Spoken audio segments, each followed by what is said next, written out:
अगर आप भी कक्षा 11 के छात्र तो लेकर आ चुके हैं भूगोल यानी कि जियोग्राफी का रियल प्रश्न पत्र। देखिए ये रियल प्रश्न पत्र है, आपके ही एग्जाम में आया हुआ है। ठीक है, देखिए ये दिया गया है रियल प्रश्न पत्र जो आपके 23 जनवरी के एग्जाम में होने वाला है। भूगोल का ये रियल प्रश्न पत्र है जिसका आपका विषय कोड 323 है। ठीक है, 50 नंबर का यह पेपर रहने वाला है, जियोग्राफी का पेपर है। इस वीडियो में सब्जेक्टिव ऑब्जेक्टिव दोनों करवाने वाले हैं। देख लीजिए जनवरी मासिक एग्जाम का ही पेपर है ये। 1 घंटा 30 मिनट आपको समय मिल रहा है। डिस्क्रिप्शन में लिंक मिलेगा, उस पर क्लिक करोगे तो आप डायरेक्ट हमारे व्हाट्सएप ग्रुप में ज्वाइन हो जाओगे। वहाँ पर सबसे पहले ही पेपर प्रोवाइड करवा दिया जाता है। वहाँ पर फॉलो का आइकन दिखेगा, फॉलो पर क्लिक करने के बाद ही आपको वहाँ पर दिखाई देगा। चलिए पहला नंबर क्वेश्चन देखते हैं। दिन में किस अक्षांश पर 21 जून को दोपहर में सूर्य की किरणें सीधी पड़ती है? तो किस पर? इसका right answer option number B हो जाएगा 23.5 डिग्री पर। 2 नंबर क्वेश्चन, निम्न में से किस देश की भारत के साथ सबसे लंबी स्थलीय सीमा है? बांग्लादेश, पाकिस्तान, चीन या म्यांमार? तो राइट आंसर क्या है? तो हमारा पड़ोसी देश पाकिस्तान। निम्न में से किस शहरों में दिन ज़्यादा लंबा होता है? किस में? तिरुवनंतपुरम में, हैदराबाद में, चंडीगढ़ में या नागपुर में? तो इसका राइट आंसर क्या हो जाएगा? ऑप्शन नंबर बी हो जाएगा हैदराबाद। 4 नंबर क्वेश्चन देखते हैं। 4 नंबर क्वेश्चन, निम्न में से कौन सा देश क्षेत्रफल में भारत से बड़ा है? कौन है? तो चीन, फ्रांस, मिस्र या ईरान? तो इसका right answer option number A हो जाएगा चीन। आगे क्वेश्चन देखते हैं। आगे क्वेश्चन है 5 नंबर के, अंतर उष्मा कटिबंधीय अभिसरण क्षेत्र प्रायः कहाँ होता है? कहाँ होता है? तो कर्क रेखा के निकट होता है। कर्क रेखा के निकट होता है। निम्न में से कौन सा इसका भारत का मान ये पूछ रहा है? तो कौन है? तो 69.30 है। कहाँ दिया? ऑप्शन नंबर ए में दिया है। चलिए अगला क्वेश्चन देखते हैं। अगला क्वेश्चन सेम टू सेम आपका रियल पेपर है, यही एग्जाम में आने वाला है। देखिए हम शायद डायरेक्ट वहीं से एक हमको बच्चा भेजा है, डायरेक्ट हम आपको बता रहे हैं।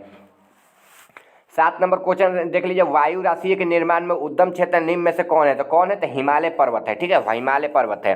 8 नंबर क्वेश्चन है कि निम्न में से किस राज्य में लोकताता झील स्थित है? किसमें? तो उत्तराखंड में है। Uttarakhand option number see the right answer हो जाएगा।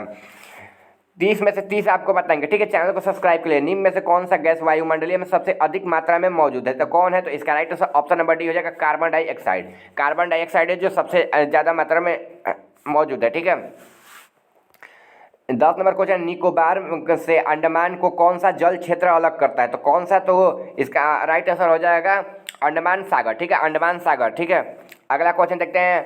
11 नंबर, कौन सा वायुमंडलीय परत में ओजोन परत स्थित है? कौन है? तो इसका राइट आंसर है सौरमंडल। सौरमंडल।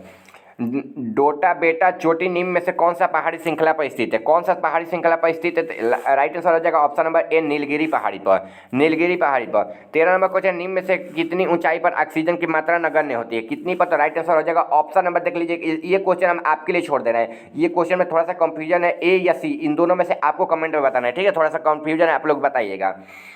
14 नंबर क्वेश्चन, 30 में से 30 में से 25 ही का जवाब देना है ना, तो हम 25 का आपका जवाब दे देंगे, आप लोग 25 ही सही कीजिएगा। ठीक है, क्योंकि 25 ही बनाना है, एक छोड़ भी देंगे तो कोई दिक्कत नहीं है। निम्न में से कौन सी नदी बंगाल की शोक कही जाती है? तो कौन सी? तो गंडक कही जाती है। ठीक है, गंडक। चलिए अगला क्वेश्चन देखते हैं। अगला क्वेश्चन दिया है यहाँ पर 15 नंबर के, निम्न में से कौन सी गैस आने वाला विकिरण के साथ पारदर्शी एवं जानलेवा पदार्थ है? तो कौन सा है? तो नाइट्रोजन है। नाइट्रोजन और कार्बन डाइऑक्साइड दोनों होता है। ठीक है, विकिरण है। चलिए अगला देखते हैं। निम्न में से कौन सा भारत में बहने वाली नदी के जोड़ी है? कौन सी? तो भारत में बहने वाली पूछ रहा है ना, तो भारत में कौन है? तो right answer option number C हो जाएगा गंगा।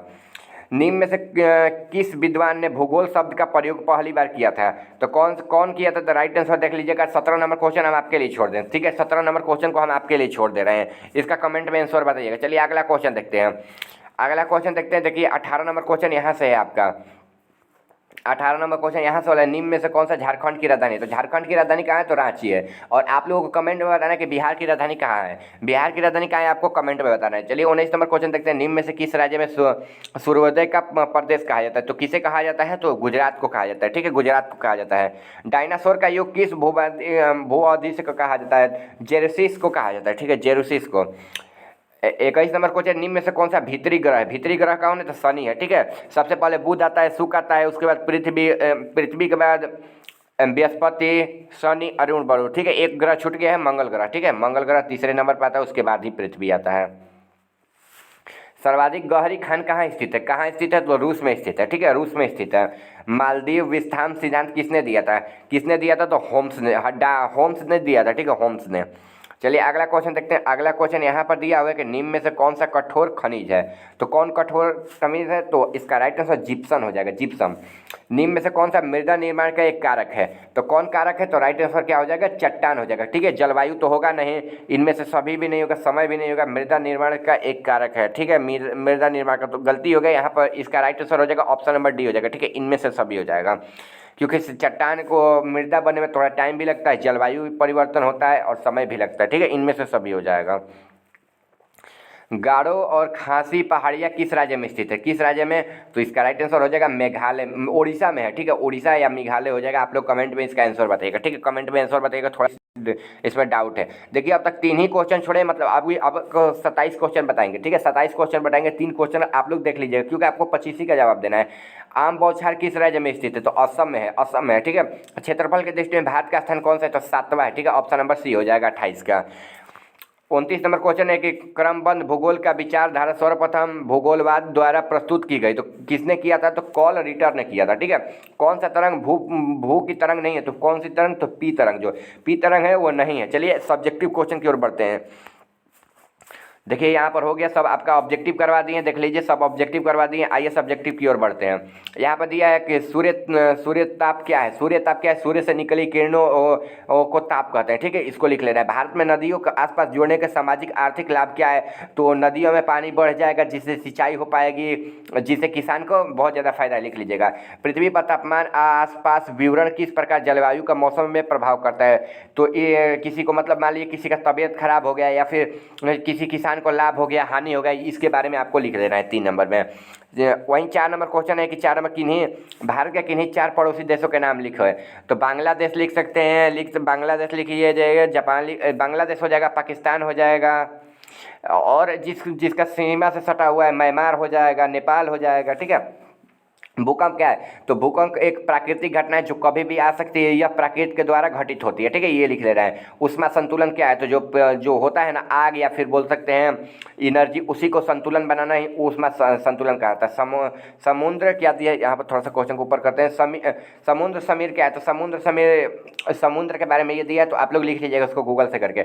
भूगोल की प्रमुख शाखाएं क्या है, तो भूगोल की प्रमुख शाखाएं मतलब भौतिक गुण होते हैं, इसको लिख लेना है। यह मौसम के बारे में जानकारी देता है, ऐसे आपको लिख लेना है। बिहार में बहने वाली नदियों के 2 नदियों के नाम बताना है, तो लिख लीजिएगा गंगा यमुना। ठीक है, गंगा और यमुना, गंगा यमुना, गंगा तो हो जाएगा, यमुना आप लोग देख लीजिएगा। ठीक है, गंगा तो हो जाएगा, यमुना नहीं पता है, थोड़ा सा देख लीजिएगा आप लोग।